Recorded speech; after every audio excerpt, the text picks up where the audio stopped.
안녕하세요. 세무사 김명택입니다. 이번 시간에는 상속주택 특례편 사례 10번을 같이 살펴보도록 하겠습니다.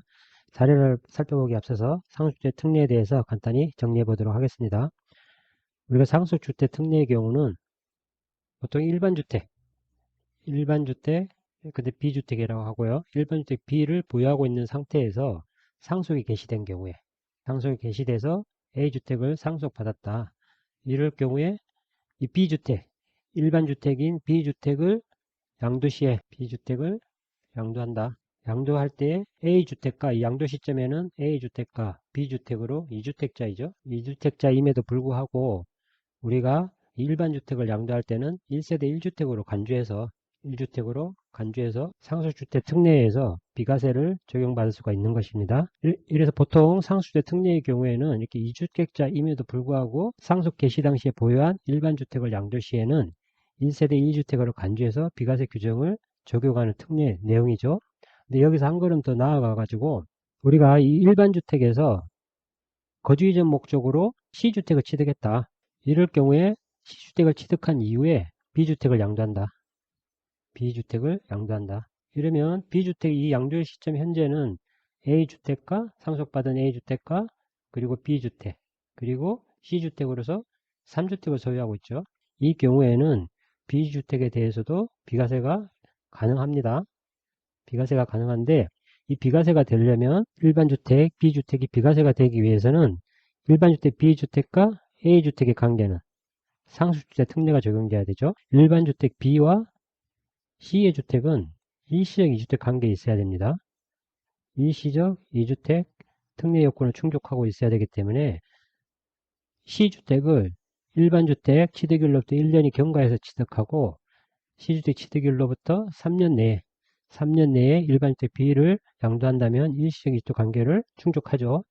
따라서 일반주택 B가 비과세 되기 위해서는 A하고는 상속주택 특례를 충족하여야 하고 C하고는 일시적 2주택 관계에 있으면 소득세법 시행령 제155조의 특례, 상속주택 특례와 일시적 특례가 두 개의 중첩이 되죠. 이렇게 두 개가 중첩이 되는 경우에는 비과세가 가능하다고 국세청 예규에 해설을 실어 나왔습니다. 따라서 이 경우에 B주택을 양도하더라도 3주택인 상태이지만 비과세가 가능하다. 이렇게 보시면 되겠습니다.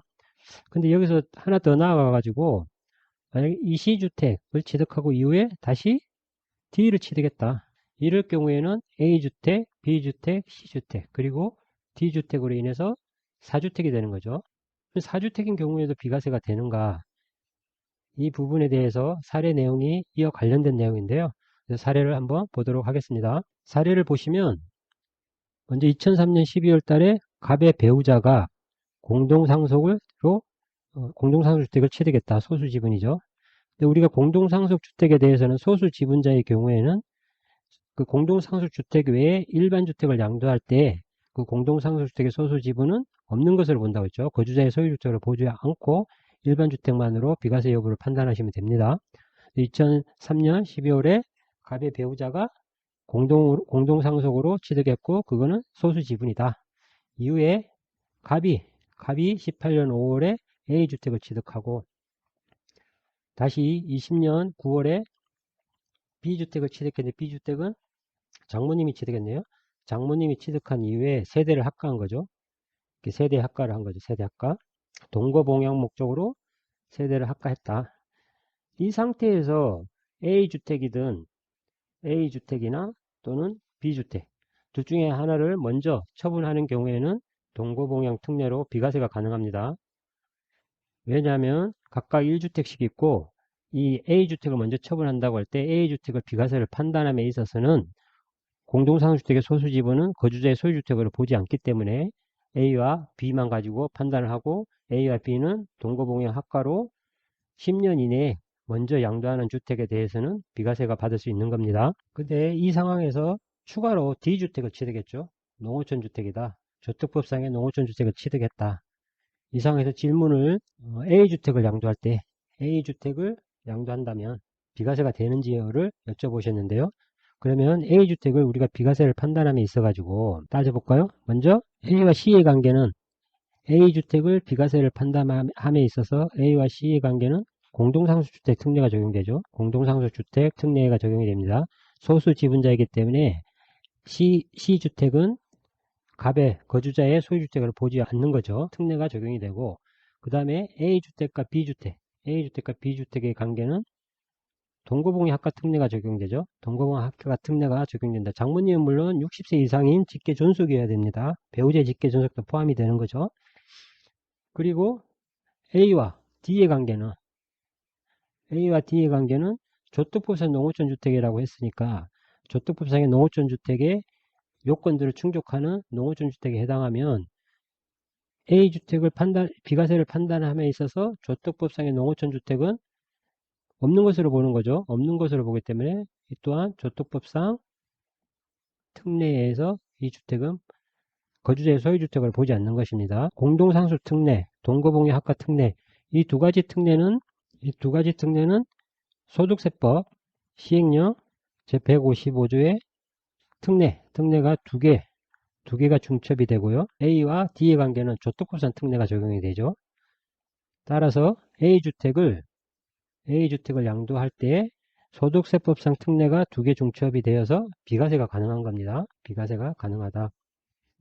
A주택을 판단함에 있어서 조특법상의 주택은 소유주택을 보지 않기 때문이죠. 공동상속주택의 소수지분도 거주자의 소유주택을 보지 않기 때문에 A와 B에서 A를 팔 때는 동거봉양학과 특례에 의해서 비과세가 적용이 가능한 겁니다. 10년 이내에 A주택을 양도하면 비과세가 가능하다. 예를 들어 지금 주택이 4주택자임에도 지금 비과세가 되었는데요. 만약에 이 공동상속주택이 소수지분이 아니고 최대 지분자로 가정을 하면 이 갑의 배우자가 최대 지분자다. 그러면 이 공동상속주택의 소유주는 누굽니까?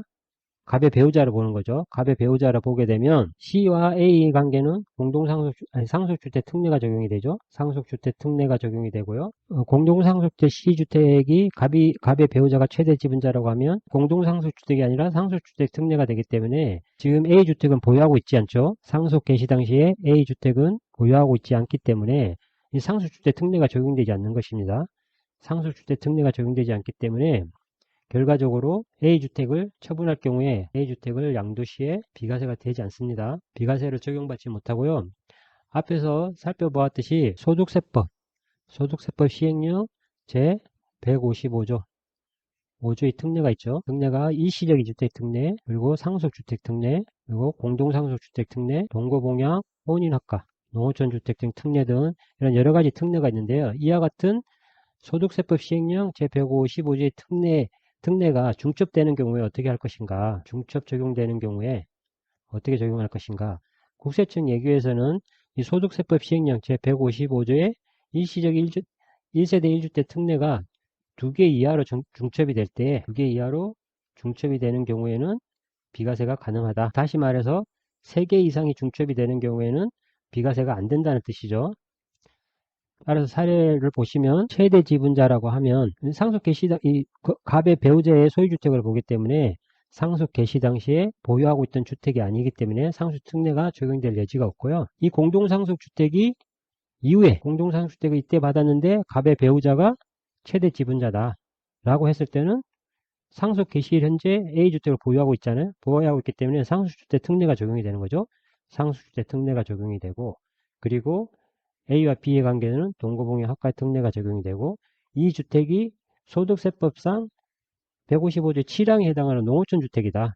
농어촌주택에 해당이 되면 시행령 7항에 155조 7항의 농어촌주택 특례. 이래서 소득세법상 155조의 특례가 하나, 둘, 세 개 중첩이 되는 경우에 A주택을 양도시에서는 비과세가 되지 않는다. 다만 사례에서 이 D주택은 조특법상 농어촌주택이라고 했죠. 농어촌주택이기 때문에 소득세법상 특례가 아닙니다. 따라서 이 경우에는 소득세법상 특례가 아니기 때문에 소득세법상 특례는 두 개 하고 조세특례 제한법에서 이 농어촌주택은 소유주택을 보지 않으므로 소득세법 시행령 155조의 특례, 상속주택 특례와 동거봉양학과 특례 두 개가 중첩이 돼서 결론적으로 비과세를 받을 수가 있는 것입니다.